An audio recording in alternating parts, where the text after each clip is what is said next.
Hi, guys. You won't believe me, but up until 2020, I had never been to IKEA. Never. And I have an IKEA story, a valuable IKEA story that I want to share with you today. And pretty much the backstory is that I had heard about this store called IKEA. Oh my gosh. And everybody's like, there's sleek, cool furniture there. Totally a millennial kind of store, right? Totally a college kid kind of store. Totally, I just got married and I want to furnish my house with not a humongous budget, but I'm going to have like clean, nice feel to my home, et cetera, et cetera. I'm a new business owner and I want like a chic space, but I don't want to spend tons of money, but I want quality, nice things. And so I was like, oh my gosh, all that sounds like appealing. Hello, right? So what I've learned is that over time, after hearing so much about IKEA and hearing so much about the store and hearing so much about their product and, the descriptions of the products, I learned to identify IKEA products without ever going to IKEA, without ever setting foot into an IKEA store. I began to be like, that's an IKEA product. That's an IKEA product. Oh, that table looks like it's from IKEA. Oh, those shelves have to be from IKEA. Why? Because I had heard from other people say, IKEA products look like this. IKEA products behave like this. IKEA products have this kind of presentation. And I was just like, oh, well, if it's sleek, if it's modern, if it's kind of cool, if it's compact, if it's minimal, it's from IKEA. So this is what I developed in my mind. And based on the kind of individuals that were buying the products and reporting to me their experience with the product, I began to develop my own idea of what the product is. And most times I was actually right.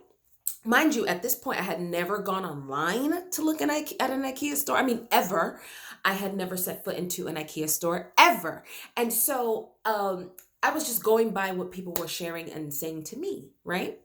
And so finally, this year, when I expanded my business, I decided to go to IKEA to get a couple of pieces and check out what they had. And based on what I was told, I could definitely find some cool stuff that would add to my space. And shelving was a really big one for me. And I just wanted a sleek, cool feel. So I ended up going to this store and there's a couple of things that I discovered. First of all, it's huge and it's overwhelming, but there's so much selection. There's so many options. There's so much, right? And what the main thing that I discovered from that experience was that what I saw finished, what I saw hanging on a wall, what I saw put together in someone's home or in someone's office or someone's, space was not what I saw in IKEA. All I saw was a whole bunch of showrooms to give me the idea, to give me the examples of what the product potentially could be if I took that vision and applied it in my own space. So I had a model laid out, but when I purchased the product, stay with me, okay? When I purchased the product was in pieces, okay? It was in pieces. It was not what I saw in someone's office. It was not what I saw in someone's home. It was not what I even saw in the showroom. The product, when I purchased it, was in pieces. And what I wasn't told is that though it would be great at the finish, it was not going to be that when I was walking out of the store. I had to then put it together for it to make sense and for it to be that finished product that I had so long identified, though I did not have an experience with it. Y'all following me? So this gave me a couple of lessons. Let's go with the very practical lesson first. The practical lesson is the following: that many times we look on people's lives And we see a finished product. And we keep hearing, this is what success looks like. This is what success looks like. And we take people's word for it, okay? And we see finished products of their success. And we have no idea that they had to build that thing, that it arrived in pieces, that the goal, the dreams, the aspirations, the process, the time, it was pieces of the puzzle, pieces of the thing. And we often think by looking at the finished product, we learn to identify success. Oh, success looks like nice cars. Success looks like a nice house. Success looks like vacations. Success looks like XYZ, XYZ, XY. And we check off the list. Check, check, check, check, check, check, check. But we don't understand that that thing comes in pieces that we have to put together over time. And not only do we have to put it together, but we have to have an instruction sheet. We have to have tools to put it together. And we miss that part. I had learned to identify a product that I had not had a personal experience with. That's lesson number 1. The next thing is lesson number 2, which was a spiritual lesson. The same thing. We learn to identify. We say, "Ooh, that look like God. Woo! God is just blessing. God is blessing, honey. That looks like a blessing over there. That looks like a blessing over there. Oh, that person is winning.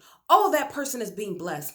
Oh, their relationship with God." Or we learn to identify relationship with God a certain way, not knowing that we may have never had a real time experience with God. We've learned to identify who God is through other people and their experience and their testimonies. And we're like, praise God, and oh, look at God, and won't he do it? But we have not had it done in our lives. We have not seen God for real in our lives.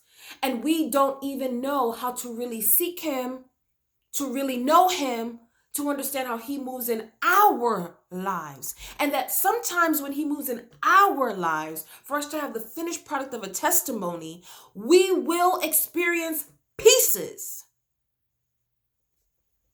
Those pieces may be broken parts of your heart. Those pieces may be experiences that hurt, that broke you down, that almost took you out of here emotionally. Those pieces may look like, I lost my job in this year. I got a divorce in that year. I found out terrible news about, someone that I loved passing away. And all these pieces, you can't put them together at the moment to realize that they are all part of a whole, of a collective testimony, of a collective story. Our life is summed up of a whole bunch of pieces that come together to give us a testimony of praise. For those of us who truly believe in God and truly believe that he loves us and that all things work together for good for those who love the Lord and walk according to his purpose. Pieces. We have to build out that thing, build out that relationship, build out that testimony as it concerns our relationship with God. We have no clue sometimes when we're looking on other people's lives, that the finished product that we witness and see and that we've learned to hear is God. And we learn to hear that our blessings, and we learn to hear that his testimonies, that something had to be built and something had to be broken and something had to arrive in pieces to be able to be now created into a whole thing that we can now appreciate and call, that's God. That's what I learned from stepping into Ikea. That's what I got out of that experience. That I thought I knew a product, but I didn't. I thought I was familiar with a product, but I wasn't. All I had was hearsay. All I had was the experience of others. But when I had the experience for myself and had to build out my shelves and get them put up and build out my bookshelf and get it put up, I understood the work that it took to be able to have that finished product, to be able to have that finished testimony, to be able to have that finished look of success. I understood. I hope this helps somebody. Blessings, kings and queens.